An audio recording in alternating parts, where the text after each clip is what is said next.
जी की ढेर सारी शुभकामनाएं। जैसा कि आज हम लोग देवकाली माता के मंदिर, जो श्री राम जी की कुल देवी है, देवकाली माता में आए, और आज यहाँ पे रवि प्रोडक्शन से, जो हमारे नीरज प्रोडक्शन से जो हमारे नीरज जी हैं, उनकी द्वारा एक फिल्म निर्माता हुए हैं जिसका नाम है द सीक्रेट ऑफ देवकाली। यहाँ पे हमारी जो पुरानी संस्कृतियाँ हैं, जो हमारे कुल देवता होते थे, कुल देवी होती थी, उनका क्या महत्व है हमारे जीवन में, उस पर विशेष प्रभाव डालते हुए, और जो हमारी प्रकृति है उससे जो आज का मनुष्य छेड़छाड़ कर रहा है, तो प्रकृति हमें किस प्रकार से जवाब देगी, उसको इस फिल्म में निर्देशाया गया है।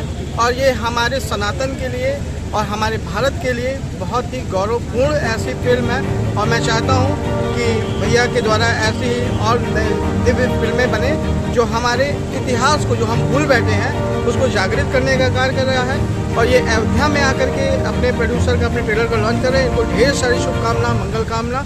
अनंत बलवंत हनुमान जी महाराज की कृपा इनके ऊपर बनी रहे और उनको ढेर सारा आशीर्वाद। ये हमारी जो प्रकृति है उसको सुरक्षित करने के लिए और आगामी जो हमारी योजनाएं, उसकी सफलता के लिए हमने माँ देवकाली में हवन करके उनसे कामना की है कि हम सभी को सद्बुद्धि दें, और जो भी लोग अभी जिनको थोड़ा सा विचार नहीं मिल पा रहा है, उनको माता रानी विचार दें, जैसे वो अपने भारत के निर्माण के लिए अपना उचित योगदान प्रदान कर सकें। देवकाली इस कहानी का नाम है, द सीक्रेट ऑफ देवकाली, मतलब देवकाली का रहस्य, जिसमें मानव और पशु के बीच के एक प्रेम की कहानी दिखाई गई है। पशु के साथ क्रूरता करने के बाद माँ देवकाली के स्वरूप में क्रूरता करने वाले व्यक्तियों को किस प्रकार से दंड दिया जाता है, या प्रकृति का विनाश करने वाले लोगों का कैसे महाविनाश होता है, उसका एक बहुत विस्तार से एक अच्छा पार्ट आपको इस मूवी में देखने को मिलेगा, जिसमें महेश मांजरेकर, संजय मिश्रा जैसे बड़े कलाकार हैं, और विशेष रूप से हमारे नीरज चौहान जी का तो क्या ही कहना, मुख्य रूप से प्रमुख हीरो के रूप में आपने इसमें किरदार निभाया है, माधव के नाम से, माधव त्यागी के नाम से। विशेष रूप से तो इतना कहना चाहूँगा कि इस मूवी में अश्लीलता नहीं है। पूरा परिवार बैठ करके अपने संस्कृति को, सभ्यता को, अपने आदर्शों को, अपनी परंपराओं को देख सकता है। ऐसा प्रयास हम सबके लिए सराहनीय है। अश्लीलता से मुक्त है।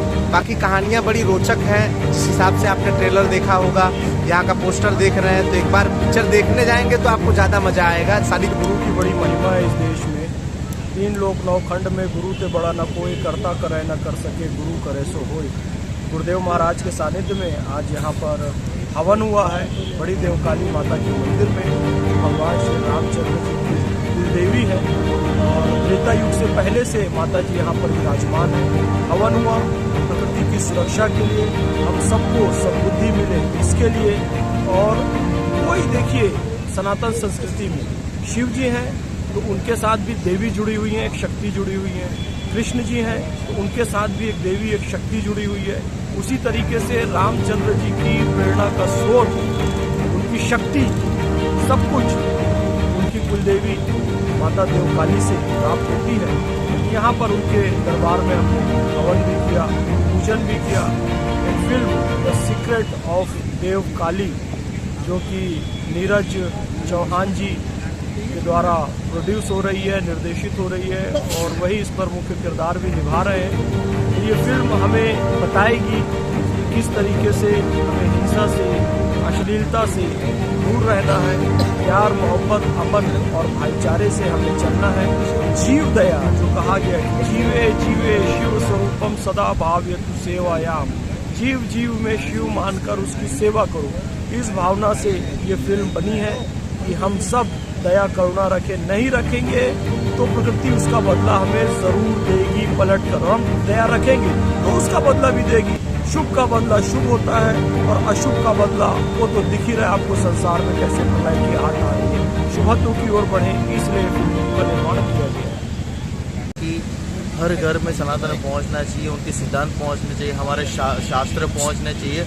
तो बस यही चीज़ का हम एक बड़े माध्यम से मैसेज दे रहे हैं। तो ये प्रण लेने आए कि घर घर तक देवकाली हम पहले एक लोकेशन देखने गए थे जहाँ पे देवकाली माँ का मंदिर था, तो कहानी उसके इर्द गिर्द मतलब जुड़ गई। तो एक क्या एक एनर्जी थी, वो कहीं ना कहीं वो देवकाली माँ की ओर ले ही जा रही थी इस कहानी को। तो बहुत सारी एनर्जीज जुड़ी थी, बहुत सारी यादें इस फिल्म से जुड़ी हैं। और देवकाली माँ लगता है कभी कभी, जैसे मेरे फिल्म में एक सीन है, वो सीन लगातार 35 मिनट तक मैं कैरेक्टर में था उस सीन में, और लग रहा था कि कोई एनर्जी मेरे अंदर आएगा, अगर साक्षात कोई पॉजिटिव एनर्जी मैं फील कर रहा हूँ। और जहाँ से वो एनर्जी आई है, जहाँ से पैदा जो फील होना शुरू हुआ है, तो मैं सोचा कि हाँ ये माता साक्षात साथ में, तो इस फिल्म का नाम देवकाली होना चाहिए। इस फिल्म में आपको एक अच्छे मैसेज के साथ साथ एक एंटरटेनमेंट मिलेगा, अच्छा बीजीएम है, और जैसे कि बाकी बहुत अच्छी फिल्में अभी जो बन रही है और अच्छे लेवल पे वो रिलीज़ भी हो रही है, तो वैसे ही फिल्म का एक कंटेंट भी रखा गया है ताकि जनता को पकड़ के रखा जाए कहानी के नाते। और इसकी कहानी बहुत डिफरेंट, देवकाली नाम रखा हमने, तब से ये सारी जो वाइब्रेशन है वो चेंज होना शुरू हो गई हमारे साथ। जितना भी ख़राब जो सिचुएशन हमारी लाइफ में आ रही थी, इस फिल्म को बनाने में रुकावटें आ रही थी, वो जब से ये देवकाली नाम रखा तब से ये रुकावटें ख़त्म हो गई। तो मतलब हाँ, ये फील हो रहा है कि साक्षात देवकाली माँ का आशीर्वाद। ये फिल्म मथुरा, गोकुल और वृंदावन में शूट हुई है, साथ साथ देवकाली जंगल में शूट हुई है ये, और सूरत में इसका कुछ एक पोर्शन शूट किया गया है। ये फिल्म में श्री राम जी की जो कुलदेवी है, उनकी एक ऊपर ये घटना, ये जो स्टोरी है वो लिखी गई है। और नहीं, इसमें प्रभु श्री राम के मतलब आज हम देखने जाए तो हर एक कहानी, हमारी लाइफ की कहानी हो, चाहे कोई भी कहानी हो, जो रामायण और महाभारत से, उसके हर एक सीन महाभारत और रामायण से जुड़ते ही होंगे। आपकी लाइफ का भी कोई भी एक हिस्सा ले लो जो रामायण और महाभारत से प्रेरित होगा, ठीक है। तो इसमें उनका जो स्वभाव है, श्री राम का स्वभाव है, तो उनके स्वभाव को लिया हुआ है। वो एक आइडल है, कि वो एक अच्छा, जैसे कि एक मॉडल है सबके लिए, तो वो उनसे कुछ चीज़ें सीखी है हमने, इस फिल्म में क्या यूज़ कर सकते हैं। और ये फिल्म 18 अप्रैल को सारे सिनेमाघरों में इंडिया में रिलीज होने वाली है। और बस बाकी चीज़ें तो इसकी कोई बोल या कोई इसका एक डायलॉग मुझे ये फिल्म का बहुत अच्छा लगा था, संजय मिश्रा का डायलॉग है, जब इंसान को सब कुछ मिल जाता है ना, तो वो ऊपर वाले को भूल जाता है। क्या नाम है? नीरज चौहान।